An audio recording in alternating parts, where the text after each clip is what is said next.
ज़्यादा से ज़्यादा इसको शेयर कीजिए लोगों के पास और पहुंचाइए, जिससे लोग पॉलीमर रिसाइकिल के बारे में अच्छी जानकारी प्राप्त कर सकें, जिससे पॉलीमर का सदुपयोग हो सके, अच्छे वे में इसका प्रोसेसिंग हो सके।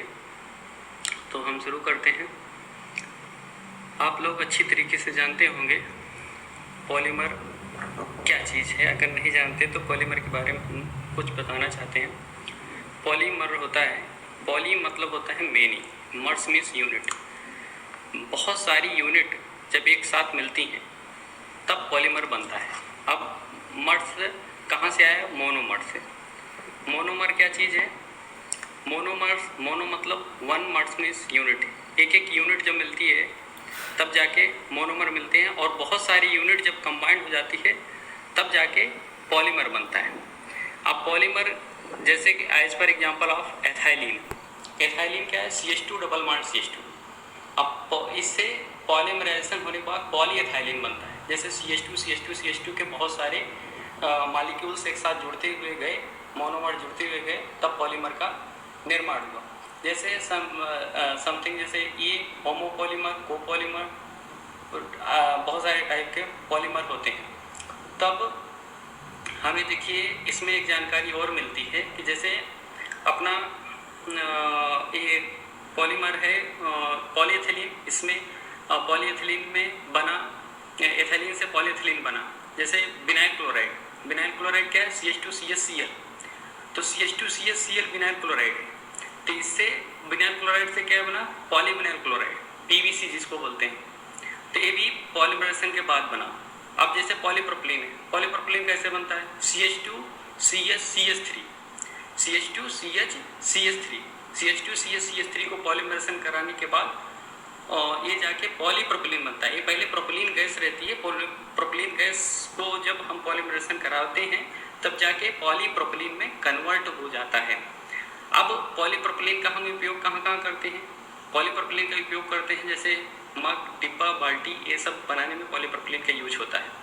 लेकिन ये थोड़ा ब्रिटिल होता है। और इस जैसे अपना पॉलीएथिलीन है, पॉलीएथिलीन में कई ग्रुप होते हैं। पॉलीएथिलीन में बहुत सारे ग्रुप हैं, जिसमें LDP, LLDP, UH, MDP, MDP, ये सारे ग्रुप बांटे गए हैं। ठीक है। अब पॉलीएथिलीन में ये सारे ग्रुप बांटे गए हैं, तो इनको डेंसिटी में डिफाइन किया गया है। जैसे कि HDP high density polyethylene, low density polyethylene, linear low density polyethylene, ultra high molecular weight high density polyethylene, medium density polyethylene, इसको डेंसिटी में डिफाइन किया गया है। इसमें बहुत सारे चीज़ हैं, जिसमें जैसे कि डेंसिटी, कुछ लोग डेंसिटी और स्पेसिफिक ग्रेविटी में डिफरेंस, बहुत कन्फ्यूजन उनको हो जाता है। डेंसिटी क्या है, स्पेसिफिक ग्रेविटी क्या है? आप देखिए जैसे पॉलीविनाइल क्लोराइड है, उसमें हम पहले स्पेसिफिक ग्रेविटी निकालेंगे उसकी। अब स्पेसिफिक ग्रेविटी निकालने के बाद फिर उसको हम डेंसिटी उसकी फाइंड आउट करेंगे। Density equal to mass upon volume. ठीक है। अब हमें जैसे पॉलीविनाइल क्लोराइड की जो डेंसिटी है वो 1.40, 1.46 होती है, और जो पानी की डेंसिटी होती है कितना होती है? 0.996। ठीक है। और कुछ लोग बोलते हैं पानी डेंसिटी 1 होती है। तो अब इसकी जो हम टेस्ट करते हैं पॉलीविनाइल क्लोराइड का, वो करते हैं पानी में। लेकिन जो हाई डेंसिटी पॉलीएथिलीन या पॉलीएथिलीन होता है उसका डेंसिटी हम कहाँ करते हैं? N-ब्यूटाइल एसीटेट में। N-ब्यूटाइल एसीटेट में क्यों करते हैं? क्योंकि N-ब्यूटाइल एसीटेट की जो डेंसिटी होती है वो होती है 0.886 या 0.889। उसको हाइड्रोमीटर की सहायता से हम मेजरमेंट करते हैं। हाइड्रोमीटर से मेजर करने के बाद हम पाते हैं कि हमारी जो डेंसिटी है वो N-ब्यूटाइल एसीटेट की कितनी है। और हमें साथ में ध्यान रखना होता है कि N-ब्यूटाइल एसीटेट को हम कौन से टेम्परेचर पे मेजर कर रहे हैं विद हेल्प ऑफ हाइड्रोमीटर। अगर हमारा temperature, room temperature 23 ± 2 degree Celsius के बीच में है, तब हम उसका डेंसिटी फाइंड आउट करेंगे। ठीक है। अगर 27 जा रहा है या 32 जा रहा है तो हम अपने रूम टेम्परेचर को मेंटेन करेंगे, तब उसमें हम पॉलीमर की डेंसिटी निकालेंगे जाके। हमें डेंसिटी के बारे में मालूम हुआ। उसके बाद पॉलीमर के में एक ग्रुप को हमने पकड़ा, पॉलीएथिलीन को, उसके बारे में मालूम किया। और बहुत सारे ग्रुप हैं पॉलीमर में, एक नहीं है, बहुत सारे ग्रुप हैं। जैसे पॉलीप्रोपिलीन में आए हम, तो पॉलीप्रोपिलीन में हम जानते हैं PPHP होता है, पॉलीप्रोपिलीन होमोपॉलीमर, पॉलीप्रोपिलीन CP मतलब polypropylene copolymer, polypropylene random copolymer. अब आप लोग ये समझ रहे होंगे कि पॉलीप्रोपिलीन रैंडम कोपॉलीमर जो होता है, क्या पॉलीप्रोपिलीन रैंडम कोपॉलीमर के साथ हाई डेंसिटी पॉलीइथिलीन को कंबाइन किया जा सकता है? आपने कभी से सोचने की कोशिश जरूर की होगी कि पॉलीप्रोपिलीन रैंडम कोपॉलीमर के साथ, पॉलीप्रोपिलीन होमोपॉलीमर के साथ, पॉलीप्रोपिलीन कोपॉलीमर के साथ क्या हम हाई डेंसिटी पॉलीइथिलीन को जोड़ सकते हैं, ब्लेंड कर सकते हैं, मिक्स कर सकते हैं? इस बारे में आप बहुत लोगों का विचार आया होगा, बहुत लोग सोचे होंगे कि इसको कैसे किया जाए। तो हाँ, इसका सलूशन है, लेकिन अगर हम डायरेक्ट करेंगे, हाँ दोनों को ग्राइंड करें, मिक्स करके दोनों को डाल दिया जाए, तो उसके क्योंकि उसकी प्रॉपर्टी अलग होती है, उसकी टेंसाइल स्ट्रेंथ अलग, इलोंगेशन ब्रेकेज अलग, फ्लेक्चर मॉडुलस अलग होता है, और इलास्टिक प्रॉपर्टी अलग होती है, उसकी प्रॉपर्टी अलग होती है। तो इसमें काफ़ी डिफिकल्टी आएगी। अगर वो टेक्निकल है तो आसानी से समझ जाएंगे कि इनको कैसे ब्लेंड करना है, कैसे कंपाउंडिंग करनी है, और किस पॉलीमर के सहायता से, कौन से एडिटिव की सहायता से इसको मिक्स करना है। उस पॉलीमर को क्या बोलते हैं, उस टेक्निक को क्या बोलते हैं? जब वो पॉलीप्रोपिलीन के साथ HDP मिक्स होगा, उस टेक्निक को क्या बोलेंगे? उस टेक्निक को बोलते हैं हम grafting technology. With help of grafting technology की सहायता से हम पॉलीमर को ब्लेंड कर सकते हैं आसानी से। जैसे अदर प्रॉपर्टी के पॉलीमर है, उनको ब्लेंड किया जा सकता है, और अच्छी क्वालिटी के पॉलीमर हम बना सकते हैं, जो कि पहले जो थे उनसे बेहतर क्वालिटी के पॉलीमर हमें मिल जाएंगे। तो दोस्तों ये बात है। अब देखिए, जो पॉलीमर का सदुपयोग हो रहा है, कहीं कहीं इसका दुरुपयोग भी होता है। तो सदुपयोग के चक्कर में कुछ लोग इसको उपयोग तो करते हैं, सदुपयोग करते हैं, लेकिन इसको जैसे यूज किए और तुरंत का तुरंत फेंक देते हैं। हमें सबसे रिक्वेस्ट है, हम सबसे अनुरोध करते हैं, अगर पॉलीमर को सही यूज करना है तो उसको डस्टबिन में डालें और रिसाइकिल के लिए फैक्ट्री या कंपनियों में दें, जिससे इसको अच्छी तरह से रिसाइकिल किया जा सके, और भारत सरकार का हम सहयोग कर सकें, जिससे भारत सरकार भी हम लोगों से के ऊपर खुश रहे और साथ में पॉलीमर देश और दुनिया में नाम कमाए। ठीक है, तो पॉलीमर को हम इस तरह से यूज करें।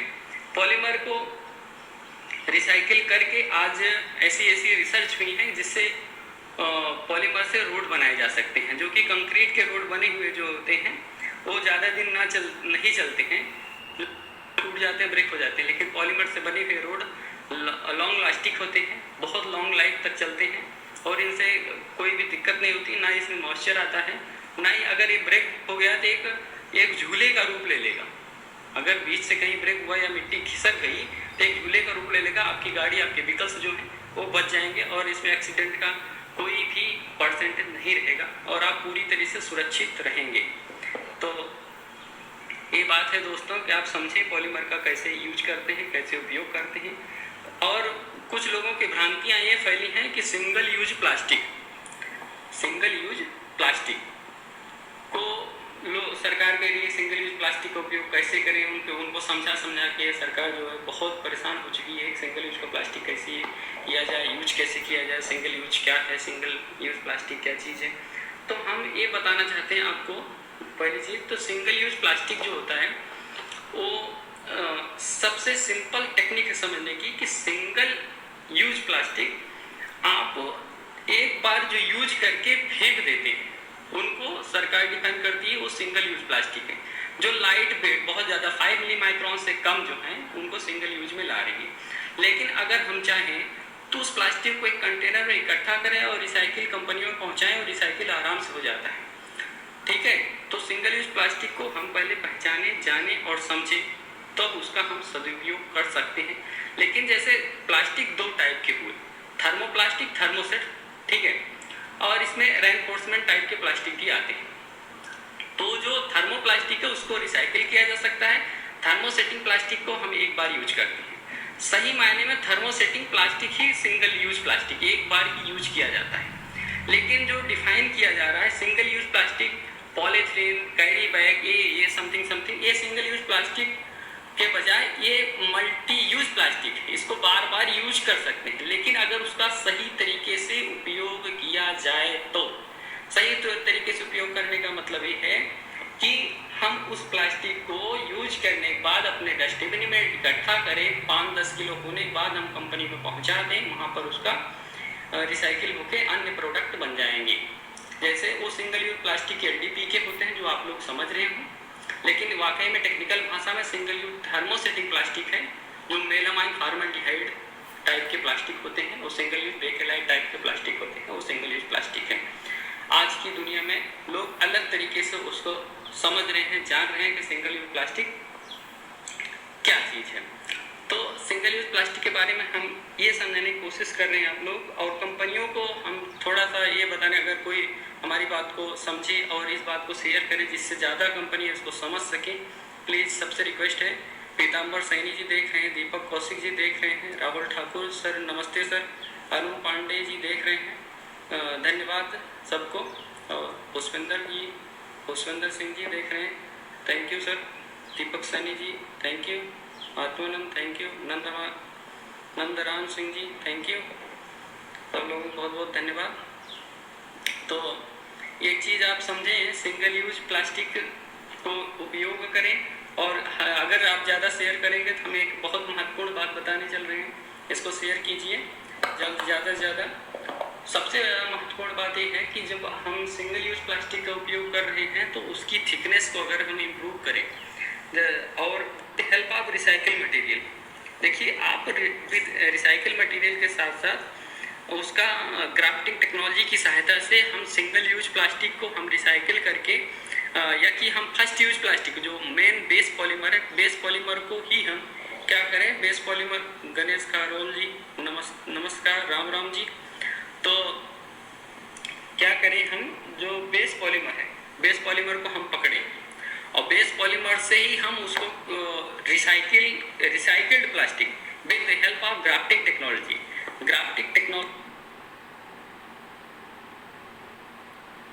करें और थिकनेस बढ़ाएं। जो आप कैरी बैग बना रहे हैं, कैरी बैग की कॉस्ट कम आएगी, ग्राफ्टिंग टेक्नोलॉजी का यूज करें। और ग्राफ्टिंग टेक्नोलॉजी की सहायता से अगर आप किसी को सहायता हो तो हमारा नंबर है 8296773805, 8296773805। कोई किसी भी कंपनी को, किसी भी लोगों को अगर टेक्निकली सहायता चाहिए तो आप